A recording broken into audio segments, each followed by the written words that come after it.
মৰমৰ শিক্ষাৰ্থীসকল, আমি তোমালোকৰ সমাজ বিজ্ঞান পাঠ্যপুথিৰ অৰ্থনীতি খণ্ডৰ প্ৰথমটো অধ্যায় অৰ্থনীতিৰ মৌলিক বিষয়সমূহ আলোচনা কৰি আছোঁ। আমি ইয়াৰ আগৰটো ক্লাছত অৰ্থবিজ্ঞানৰ অৰ্থ, অৰ্থবিজ্ঞানৰ সংজ্ঞা আৰু অৰ্থবিজ্ঞানৰ প্ৰয়োজনীয়তা সম্পৰ্কে আলোচনা কৰিলোঁ। আজি আমি অৰ্থবিজ্ঞানৰ পৰিসৰ সম্পৰ্কে আলোচনা কৰিম। এতিয়া পৰিসৰ মানে হৈছে বিস্তৃতি। এতিয়া কোনো এটা বিষয়ৰ পৰিসৰ বুলি কওঁতে সেই বিষয়টোৰ ভিতৰত কিমান বিষয়বস্তু সোমাই আছে বা সেই বিষয়টো কিমান দূৰলৈকে বিস্তৃত সেই কথাটোকে বুজায়। এতিয়া অৰ্থবিজ্ঞানৰ পৰিসৰ বুলি কওঁতে অৰ্থবিজ্ঞানৰ অধ্যয়নৰ ভিতৰত কি বিষয় সোমাই আছে বা অৰ্থবিজ্ঞান বিষয়টোৱে কিমান দূৰলৈকে বিষয়বস্তু সামৰি লৈছে সেই কথাখিনিকে বুজোৱা হৈছে। এতিয়া অৰ্থবিজ্ঞানৰ পৰিসৰ হৈছে বৃহৎ। অৰ্থবিজ্ঞানৰ পৰিসৰ যথেষ্ট বহল আৰু এই অৰ্থবিজ্ঞানৰ পৰিসৰে সমাজৰ আৰ্থিক কাৰ্যকলাপক সামৰি লয়। আমি আগতে পাই আহিছোঁ যে মানুহৰ আৰ্থিক কাৰ্যাৱলীৰ বিষয়ে য'ত আলোচনা কৰা হয় সেয়ে হৈছে অৰ্থবিজ্ঞান। গতিকে অৰ্থবিজ্ঞানৰ পৰিসৰে কি সামৰি লয়? সমাজৰ যিবিলাক আৰ্থিক কাৰ্যকলাপ সেই আৰ্থিক কাৰ্যকলাপবোৰক সামৰি লয়। এতিয়া সমাজত মানুহে দুই প্ৰকাৰৰ কাৰ্যকলাপ কৰে। এটা হৈছে আৰ্থিক কাৰ্যকলাপ আৰু এটা হৈছে অনাৰ্থিক কাৰ্যকলাপ। এতিয়া আৰ্থিক কাৰ্যকলাপ মানে হৈছে যিবিলাক কাৰ্যকলাপৰ সৈতে অৰ্থ জড়িত হৈ থাকে। অৰ্থৰ উপাৰ্জন, ব্যয়, বিতৰণ ইত্যাদি যিবিলাক কাৰ্যকলাপৰ সৈতে জড়িত হৈ থাকে সেইবিলাক হৈছে আৰ্থিক কাৰ্যকলাপ। আনহাতে যিবিলাক কাৰ্যকলাপৰ সৈতে অৰ্থ জড়িত হৈ নাথাকে, অৰ্থৰ উপাৰ্জন, অৰ্থৰ ব্যয় বা বিতৰণ ইত্যাদি জড়িত হৈ নাথাকে, সেইবিলাক কাৰ্যকলাপক কোৱা হয় অনাৰ্থিক কাৰ্যকলাপ। এতিয়া অৰ্থবিজ্ঞানৰ পৰিসৰে আৰ্থিক কাৰ্যকলাপসমূহ সামৰি লয়। মানে যিবোৰ কাৰ্যকলাপৰ সৈতে অৰ্থ জড়িত হৈ থাকে, অৰ্থৰ ব্যয়, উপাৰ্জন, বিতৰণ ইত্যাদি জড়িত হৈ থাকে, সেই কাৰ্যকলাপসমূহৰ বিষয়ে অৰ্থবিজ্ঞান বিষয়টোৰ ভিতৰত আলোচনা কৰা হয়। অৰ্থবিজ্ঞানৰ পৰিসৰৰ ভিতৰত সামৰি লোৱা বিভিন্ন বিষয়বস্তু আছে। তাৰ ভিতৰত আমাৰ পাঠ্যপুথিত কিছুমান গুৰুত্বপূৰ্ণ বিষয় অন্তৰ্ভুক্ত কৰিছে। এতিয়া আমি সেই বিষয়বস্তুসমূহৰ বিষয়ে আলোচনা কৰিম। অৰ্থবিজ্ঞানৰ পৰিসৰে সামৰি লোৱা কিছুমান বিষয় হৈছে ভোগ কাৰ্য, উৎপাদন, বিতৰণ, বিনিময়, মুদ্ৰা, আয়, ৰাজস্ব বা ৰাজহুৱা বিত্তবিজ্ঞান, কল্যাণকামী অৰ্থনীতি, পৰিৱেশীয় অৰ্থনীতি আৰু দক্ষতা।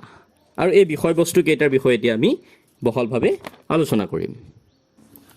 এতিয়া অৰ্থবিজ্ঞানৰ পৰিসৰে সামৰি লোৱা এটা গুৰুত্বপূৰ্ণ বিষয় হৈছে ভোগ কাৰ্য বা উপভোগ, যাক ইংৰাজীত কনজাম্পশ্যন বুলি কোৱা হয়। এতিয়া যদি আমি সাধাৰণ অৰ্থত চাওঁ তেতিয়াহ'লে ভোগ কাৰ্য বা উপভোগে কি বুজায়? যে আমি কিবা এটা দ্ৰব্য বা সামগ্ৰী আমি খোৱাটোৱে হৈছে উপভোগ বা ভোগ কাৰ্য বা ভোগ কৰা। কিন্তু অৰ্থনীতিত কেৱল কিবা এটা দ্ৰব্য বা সামগ্ৰী খোৱাটোকে ভোগ কাৰ্যৰ ভিতৰত ধৰা নহয়। এতিয়া মানুহৰ বিভিন্ন অভাৱ আছে, হয়নে? সেই বিভিন্ন অভাৱসমূহ দূৰ কৰা যিটো কাৰ্য, সেই কাৰ্যই হৈছে উপভোগ বা ভোগ। মানে আমাৰ অভাৱ দূৰ কৰা কাৰ্যকলাপে হৈছে উপভোগ বা ভোগ। আৰু অৰ্থনীতিত সেই ভোগ কাৰ্যৰ বিষয়ে আলোচনা কৰা হয়।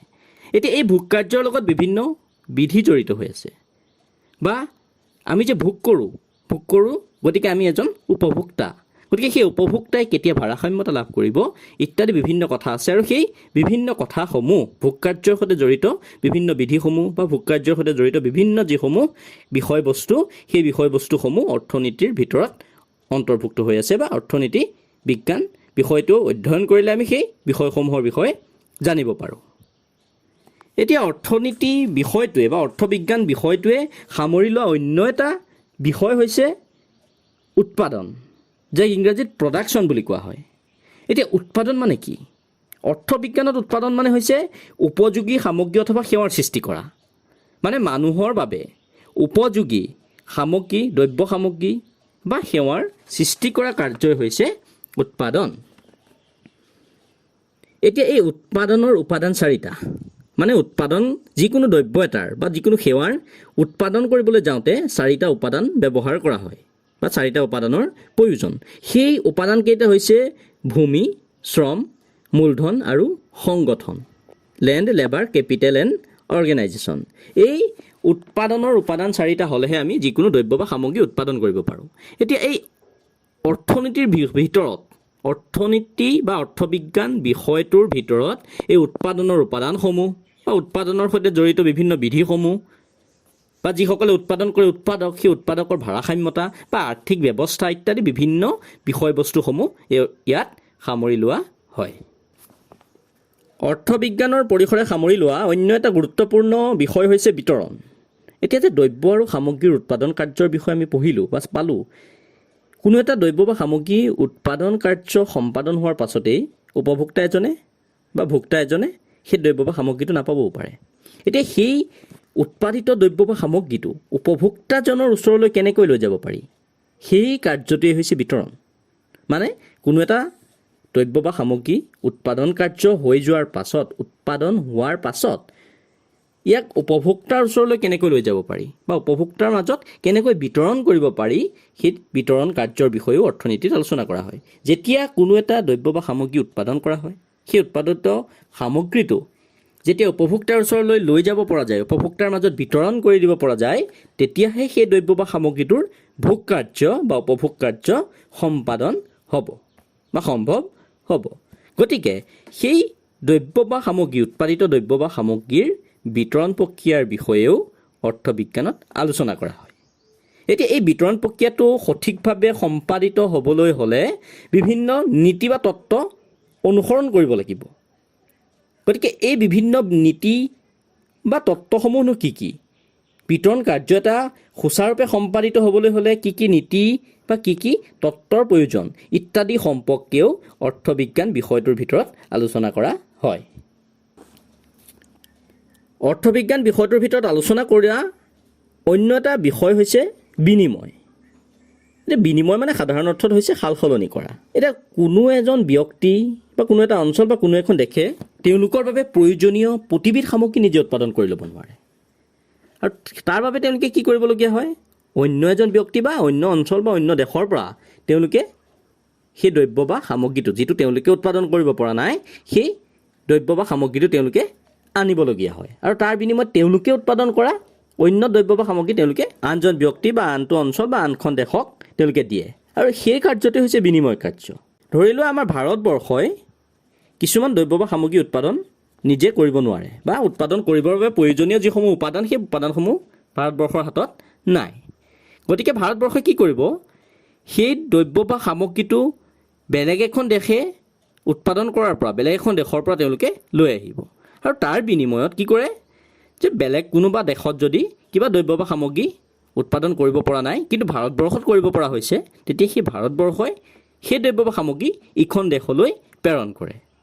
আৰু এই যিটো বিনিময় কাৰ্য, সেই বিনিময় কাৰ্যটো বাণিজ্যৰ জৰিয়তে সংঘটিত হয়, ব্যৱসায়ৰ জৰিয়তে। এতিয়া এই বাণিজ্য হৈছে দুই প্ৰকাৰৰ, এটা হৈছে আভ্যন্তৰীণ বাণিজ্য আৰু এটা হৈছে আন্তৰ্জাতিক বাণিজ্য। এতিয়া ধৰি লোৱা আমাৰ ভাৰতবৰ্ষৰ ভিতৰতেই কোনোবা এখন ৰাজ্যই কিবা এটা বিশেষ দ্ৰব্য উৎপাদন কৰিব পৰা নাই, কিন্তু বেলেগ এখন ৰাজ্যই বা বেলেগ কিছুমান ৰাজ্যই সেই দ্ৰব্য বা সামগ্ৰীটো উৎপাদন কৰিব পাৰিছে, তেতিয়া সেই ৰাজ্যসমূহৰ মাজত যি বিনিময় কাৰ্য সংঘটিত হ'ব বা বিনিময় হ'ব, সেইটো হৈছে আভ্যন্তৰীণ বাণিজ্য বা আভ্যন্তৰীণ বাণিজ্যৰ জৰিয়তে সেই ৰাজ্যসমূহৰ মাজত দ্ৰব্য বা সামগ্ৰীৰ বিনিময় হয়। আনহাতে ভাৰতবৰ্ষই অন্য এখন দেশৰ সৈতে যেতিয়া বাণিজ্য কৰিব, আৰু সেইটো হৈছে আন্তৰ্জাতিক বাণিজ্য। গতিকে এই আভ্যন্তৰীণ বাণিজ্য আৰু আন্তৰ্জাতিক বাণিজ্যৰ জৰিয়তে বিনিময় কাৰ্য সম্পাদন হয়। এতিয়া যেতিয়া মুদ্ৰাৰ আৱিষ্কাৰ হোৱা নাছিল, তেতিয়া দ্ৰব্যৰ বিনিময়ত দ্ৰব্যৰ বিনিময় হৈছিল। মানে ধৰি লওক কোনোবা এজন ব্যক্তিয়ে ধান উৎপাদন কৰিছে, কিন্তু তেওঁ কপাহ উৎপাদন কৰিব পৰা নাই। অন্য এজন ব্যক্তিয়ে কপাহ উৎপাদন কৰিছে কিন্তু ধান উৎপাদন কৰিব পৰা নাই, তেতিয়া সেই ব্যক্তি দুজনৰ মাজত ধান আৰু কপাহৰ বিনিময় হয়। তাক প্ৰত্যক্ষ বিনিময় বুলি কোৱা হৈছিলে। দ্ৰব্যৰ বিনিময়ত দ্ৰব্যৰ বিনিময়, তাক পণ্য বিনিময় বুলি কোৱা হয়। এতিয়া ধৰি লোৱা সেই যিজন ব্যক্তিয়ে ধান উৎপাদন কৰিছে কিন্তু কপাহ উৎপাদন কৰিব পৰা নাই, তেওঁক কপাহৰ প্ৰয়োজন হ'ল। তেতিয়া তেওঁ কি কৰিব? যিজন ব্যক্তিয়ে কপাহ উৎপাদন কৰিছিল কিন্তু ধান উৎপাদন কৰিব পৰা নাছিল, সেই ব্যক্তিজনৰ লগত ধান আৰু কপাহৰ বিনিময় কৰিব। প্ৰথম ব্যক্তিজনে দ্বিতীয়জন ব্যক্তিক ধান দিব, আৰু তাৰ বিনিময়ত দ্বিতীয়জন ব্যক্তিয়ে প্ৰথম ব্যক্তিজনক কপাহ প্ৰদান কৰিব, আৰু সেইটো হৈছে দ্ৰব্যৰ বিনিময়ত দ্ৰব্যৰ বিনিময়। যেতিয়া মুদ্ৰাৰ আৱিষ্কাৰ হ'ল, তেতিয়া এই বিনিময় যিটো কাৰ্য, সেই কাৰ্যটো মুদ্ৰাৰ জৰিয়তে সম্পাদনা হৈ আহিছে। এতিয়া এই অৰ্থনীতি বিজ্ঞান বিষয়টোৰ ভিতৰত সেই বিনিময়ৰ বিষয়ে আলোচনা কৰা হয়, লগতে মুদ্ৰাৰ বিষয়ে আলোচনা কৰা হয়। এই যিটো প্ৰত্যক্ষ বিনিময় আছিলে, পণ্য বিনিময় আছিলে, সেই পণ্য বিনিময় বা প্ৰত্যক্ষ বিনিময় প্ৰথাত কি বহুত অসুবিধাৰ সৃষ্টি হৈছিল আৰু সেই অসুবিধাসমূহ আঁতৰ কৰিবৰ বাবে মুদ্ৰাৰ আৱিষ্কাৰ কৰা হৈছিলে। এতিয়া আমি যিসমূহ মুদ্ৰা ব্যৱহাৰ কৰি আছোঁ, সেই মুদ্ৰাসমূহ বিভিন্ন ক্ৰম বিকাশৰ পৰ্যায়ৰ মাজেৰেহে আহি আজিৰ অৱস্থা পাইছেহি। মানে প্ৰথম অৱস্থাতে সেই মুদ্ৰা আজি ব্যৱহাৰ কৰি থকা মুদ্ৰাসমূহ নাছিল।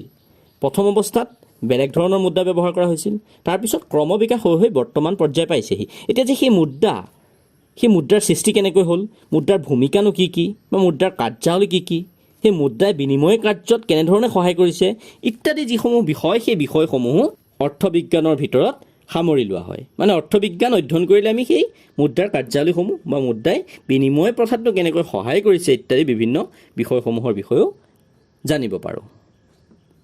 অৰ্থবিজ্ঞানে সামৰি লোৱা অন্য এটা বিষয় হৈছে আয়, ইনকাম। এতিয়া এই অৰ্থবিজ্ঞানৰ ভিতৰত ৰাষ্ট্ৰীয় বা জাতীয় আয়, জনমূৰি আয় বা ৰাষ্ট্ৰীয় আয়ৰ বৃদ্ধি, বিতৰণ, অৰ্থনৈতিক কল্যাণৰ লগত ইয়াৰ সম্পৰ্ক ইত্যাদি বিভিন্ন বিষয়সমূহ আলোচনা কৰা হয়। এতিয়া ৰাষ্ট্ৰীয় আয় মানে কি? এখন দেশৰ এটা নিৰ্দিষ্ট বিত্তীয় বৰ্ষত যি দ্ৰব্য বা সামগ্ৰী বা সেৱা উৎপাদন কৰা হয়, তাৰ যিটো মুদ্ৰা মূল্য সেইটোৱে হৈছে ৰাষ্ট্ৰীয় আয়। আনহাতে সেই ৰাষ্ট্ৰীয় আয়ক যেতিয়া দেশৰ জনসংখ্যাৰে ভাগ কৰা হয়, তেতিয়া যিটো মান পোৱা যায় সেইটো হৈছে জনমূৰি আয়। এতিয়া এই অৰ্থনীতি বিজ্ঞান বিষয়টোৰ ভিতৰত বা অৰ্থবিজ্ঞান বিষয়টোৰ ভিতৰত জনমূৰি আয়, ৰাষ্ট্ৰীয় আয়, সেই ৰাষ্ট্ৰীয় আয় বা জনমূৰি আয়ৰ বিতৰণ বা ইয়াৰ লগত অৰ্থনৈতিক কল্যাণটো কেনেকৈ জড়িত হৈ আছে ইত্যাদি বিভিন্ন বিষয়সমূহো আলোচনা কৰা হয়। এতিয়া আমি চাম অৰ্থবিজ্ঞানৰ পৰিসৰে সামৰি লোৱা অন্য এটা গুৰুত্বপূৰ্ণ বিষয়, আৰু সেইটো হৈছে ৰাজস্ব বা ৰাজহুৱা বিত্ত বিজ্ঞান, যে ইংৰাজীত পাব্লিক ফাইনেন্স বুলি কোৱা হয়। এইটো এটা গুৰুত্বপূৰ্ণ বিষয়। অৰ্থনীতি বিজ্ঞান বিষয়টোৰ ভিতৰত এটা গুৰুত্বপূৰ্ণ বিষয়বস্তু হৈছে পাব্লিক ফাইনেন্স। কি কাৰণে? কাৰণ চৰকাৰী আয়, চৰকাৰী ব্যয়, চৰকাৰী ঋণ ইত্যাদি বিভিন্ন বিষয়সমূহ এই ৰাজস্ব বিজ্ঞানৰ ভিতৰত আলোচনা কৰা হয়। চৰকাৰেনো কেনেধৰণে আয় সংগ্ৰহ কৰে, চৰকাৰে কেনেধৰণে ব্যয় কৰে বা চৰকাৰী বাজেট ইত্যাদি বিভিন্ন বিষয়সমূহ এই ৰাজস্ব বিজ্ঞানৰ ভিতৰত অন্তৰ্ভুক্ত হয়, আৰু সেই ৰাজস্ব বিজ্ঞান অৰ্থনীতিৰ এটা গুৰুত্বপূৰ্ণ বিষয়। লগতে অৰ্থবিজ্ঞানৰ আন এটা গুৰুত্বপূৰ্ণ বিষয় হৈছে কল্যাণকামী অৰ্থনীতি। মানে অৰ্থবিজ্ঞান যিটো বিষয়, সেই বিষয়টোৱে কেৱল ভোগ কাৰ্য, উৎপাদন, বিতৰণ, বিনিময় ইত্যাদি বিষয়সমূহেই আলোচনা কৰি নাথাকে। এই যিসমূহ কাৰ্য, ভোগ কাৰ্য বা বিতৰণেই হওক বা বিনিময়েই হওক বা উৎপাদনেই হওক, এই কাৰ্যসমূহৰ লগত, এই আৰ্থিক কাৰ্যসমূহৰ লগত ব্যক্তি বা সমাজৰ কল্যাণ কেনেধৰণে জড়িত হৈ আছে ইত্যাদি বিষয়সমূহো এই অৰ্থবিজ্ঞান বিষয়টোৱে আলোচনা কৰে। মানে আৰ্থিক যিসমূহ কাৰ্য, দেশ এখনৰ যিসমূহ আৰ্থিক কাৰ্য, সেই আৰ্থিক কাৰ্যসমূহৰ লগত ব্যক্তি বা সমাজৰ কল্যাণ কেনেধৰণে জড়িত হৈ আছে সেই বিষয়েও অৰ্থবিজ্ঞানত আলোচনা কৰা হয়। আৰু এই যিটো কল্যাণকামী অৰ্থনীতি, সেই কল্যাণকামী অৰ্থনীতি বিষয়টো অৰ্থনীতিবিদ A C Pigou, Pareto, Hicks, Amartya Sen আদিয়ে জনপ্ৰিয় কৰি তুলিছিল। অৰ্থবিজ্ঞানৰ পৰিসৰে সামৰি লোৱা অন্য এটা গুৰুত্বপূৰ্ণ বিষয় হৈছে পৰিৱেশীয় অৰ্থনীতি, যাক এনভাইৰনমেণ্টেল ইকনমিক্স বা ইকনমিক্স অফ এনভাইৰনমেণ্ট বুলি কোৱা হয়। এতিয়া যে অৰ্থনৈতিক উন্নতি হৈছে, অৰ্থনৈতিক উন্নয়নৰ বাবে, দেশ এখনৰ অৰ্থনৈতিক উন্নয়নৰ বাবে বিভিন্ন ধৰণৰ আৰ্থিক কাৰ্যকলাপসমূহ কৰা হৈছে, সেইসমূহৰ ফলত পাৰিপাৰ্শ্বিক ভাৰসাম্যতা কেনেবাকৈ বিনষ্ট হৈছে নেকি ইত্যাদি সম্পৰ্কে সেই পাৰিৱেশীয় অৰ্থনীতিত আলোচনা কৰা হয়। এতিয়া এহাতে যেনেকৈ অৰ্থনৈতিক উন্নতি ক্ষিপ্ৰতৰ কৰাৰ কাৰণে উদ্যোগীকৰণৰ ওপৰত অধিক মনোনিৱেশ কৰা হৈছে, ঠিক তেনেধৰণে অন্য হাতেদি কি হৈছে যে পাৰিপাৰ্শ্বিক ভাৰসাম্য বিনষ্টই সমাজবিজ্ঞানীসকলক অধিক চিন্তান্বিত কৰি তুলিছে। মানে কি হৈছে, এহাতে অৰ্থনৈতিক উন্নয়ন দ্ৰুত কৰিবৰ কাৰণে উদ্যোগীকৰণকে আদি কৰি বিভিন্ন আৰ্থিক কাৰ্যকলাপৰ ওপৰত গুৰুত্ব দিয়া হৈছে, আৰু সেই আৰ্থিক কাৰ্যকলাপৰ বাবে পৃথিৱীৰ পাৰিপাৰ্শ্বিক ভাৰসাম্যতা বিনষ্ট হৈছে, আৰু তাৰ ফলত এটা চিন্তা কৰিবলগীয়া বিষয় আহি পৰিছে। আৰু সেইকাৰণে সেই অৰ্থনীতি বিষয়টোৰ ভিতৰত পাৰিপাৰ্শ্বিকতাৰ অধ্যয়ন সামৰি লোৱা হৈছে। গম পাইছানে? যে পাৰিপাৰ্শ্বিকতাৰ ভাৰসাম্য কিদৰে ৰক্ষা কৰিব পাৰি। মানুহক অৰ্থনৈতিক উন্নয়নো লাগিব, কিন্তু সেই অৰ্থনৈতিক উন্নয়নৰ ফলত যাতে পাৰিপাৰ্শ্বিকতাৰ বিনষ্ট নহয় সেই কথাটোৰ ওপৰতো গুৰুত্ব দিব লাগিব। আৰু সেইকাৰণে পাৰিপাৰ্শ্বিকতাৰ অধ্যয়ন অৰ্থনীতি বিষয়টোৰ ভিতৰত সামৰি লোৱা হৈছে। এতিয়া এই পাৰিপাৰ্শ্বিক অৰ্থনীতি বা ইকনমিক্স অফ এনভাইৰনমেণ্ট বা এনভাইৰনমেণ্টেল ইকনমিক্স ইয়াৰ ভিতৰত সোমাই থকা কেইটামান গুৰুত্বপূৰ্ণ বিষয়বস্তু হৈছে জলসম্পদ, শক্তি, জৈৱ বৈচিত্ৰ্য, জলবায়ুৰ পৰিৱৰ্তন ইত্যাদি। এতিয়া এই অৰ্থবিজ্ঞান বিষয়টোৰ ভিতৰত বা অৰ্থবিজ্ঞানৰ পৰিসৰৰ ভিতৰত সোমাই থকা আন এটা গুৰুত্বপূৰ্ণ বিষয় হৈছে দক্ষতা। আমি যেতিয়া অৰ্থবিজ্ঞানৰ সংজ্ঞা পঢ়িছিলোঁ তেতিয়া ছেমুৱেলছন আৰু নৰ্ডহাছৰ যিটো সংজ্ঞা সেই সংজ্ঞাটো পঢ়োঁতে আমি পাইছিলোঁ যে দুষ্প্ৰাপ্য সম্পদৰ দক্ষতাপূৰ্ণ ব্যৱহাৰ, হয়নে? মানে আমাৰ সম্পদ হৈছে সীমিত আৰু সেই সীমিত সম্পদেৰে আমাৰ অসীম অভাৱ পূৰণ কৰিবলৈ যাওঁতে সেই সম্পদৰাজিক কেনেকৈ দক্ষতাপূৰ্ণভাৱে ব্যৱহাৰ কৰিব পৰা যায়, হয়নে? গঠনমূলকভাৱে কেনেকৈ ব্যৱহাৰ কৰিব পৰা যায় সেই বিষয়েও অৰ্থবিজ্ঞান বিষয়টোৰ ভিতৰত সামৰি লোৱা হৈছে। মানে অৰ্থনীতিৰ এটা গুৰুত্বপূৰ্ণ বিষয় হৈছে সম্পদৰ দক্ষতাপূৰ্ণ ব্যৱহাৰ, সীমিত সম্পদৰ দক্ষতাপূৰ্ণ ব্যৱহাৰ। আমাৰ যিহেতু অভাৱ অসীম কিন্তু সম্পদৰ পৰিমাণ কম, গতিকে সেই সীমিত সম্পদ ব্যৱহাৰ কৰি কেনেকৈ অসীম অভাৱ পূৰণ কৰিব পৰা যায় সেই বিষয়টোৰ ওপৰত অৰ্থবিজ্ঞানে গুৰুত্ব প্ৰদান কৰিছে। সীমিত সম্পদৰাজি যদি দক্ষতাপূৰ্ণভাৱে ব্যৱহাৰ কৰিব পৰা যায়, গঠনমূলকভাৱে ব্যৱহাৰ কৰিব পৰা যায়, তেতিয়া অৰ্থনৈতিক বিকাশ হ'ব বা মানৱ জাতিৰ কল্যাণ সাধন হ'ব, মানৱ সমাজৰ কল্যাণ হ'ব। আৰু সেইকাৰণে এই সীমিত সম্পদৰাজিৰ দক্ষতাপূৰ্ণ ব্যৱহাৰৰ ওপৰত অৰ্থবিজ্ঞান বিষয়টোত গুৰুত্ব প্ৰদান কৰা হৈছে। গতিকে আমাৰ পাঠ্যপুথিত অৰ্থবিজ্ঞানৰ পৰিসৰৰ ভিতৰত যিসমূহ বিষয় দিছে সেইসমূহ আমি আলোচনা কৰিলোঁ। অৱশ্যে এই যিসমূহ বিষয় সেই বিষয়সমূহেই যে অকল অৰ্থনীতিৰ পৰিসৰৰ ভিতৰত সোমাই থাকে সেইটো কথাটো নহয়। অৰ্থনীতি বিষয়টো এটা বহল বিষয় বুলি মই ইতিমধ্যে উল্লেখ কৰিছোঁ। গতিকে এই অৰ্থনীতিৰ ভিতৰত অন্যান্য বিভিন্ন বিষয় অন্তৰ্ভুক্ত হৈছে বা বিভিন্ন বিষয় বৰ্তমানো অন্তৰ্ভুক্ত হৈ আছে। সময় যিহেতু পৰিৱৰ্তনশীল, গতিকে এই পৰিৱৰ্তনশীল সময়ৰ লগত খাপ খুৱাই অৰ্থবিজ্ঞান বিষয়টোত বিভিন্ন ধৰণৰ নতুন বিষয়বস্তু সংযোজিত হৈ গৈ আছে। তেনেধৰণৰ কিছুমান নতুন ধাৰণা হৈছে গোলকীয়কৰণ বা বহনক্ষম উন্নয়ন, যাক ছাষ্টেইনেবল ডেভেলপমেণ্ট বুলি কোৱা হয়, ইত্যাদি বিভিন্ন নতুন নতুন বিষয় এই অৰ্থনীতিৰ পৰিসৰৰ ভিতৰত সোমাই আছে। আৰু সেইবাবে অৰ্থনীতি বিষয়টো বা অৰ্থবিজ্ঞান বিষয়টোৰ পৰিসৰ ক্ৰমান্বয়ে বহল বা বৃহৎ হৈ গৈ আছে। আৰু এইখিনি তোমালোকে ভালদৰে আকৌ এবাৰ পঢ়িবা, লগতে এই প্ৰশ্নকেইটাৰ উত্তৰসমূহো কৰি পেলাবা।